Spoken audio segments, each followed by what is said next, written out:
showed that it's a quick car and in quick hands. So let's see how his times go. Absolutely, and we're getting into a few of these little hot hatchbacks. This is David Quantock in the little Mitsubishi Mirage. This one again with Mitsubishi Evo running gear in it. So, and you'll notice that they've done a lot of work on the front aero package of this car. It's got a huge big front splitter on it. And we'll see his son Joe along too soon, who's also got a similar sort of aero package. So keep an eye out on the front of this one.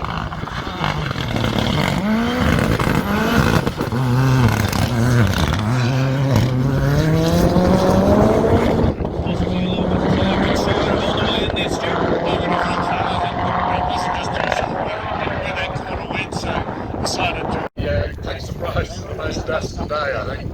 I think so. That was it's a whole new level, wasn't it? Should be David Quantock in the Mirage. So really getting down towards the pointy end of the field now.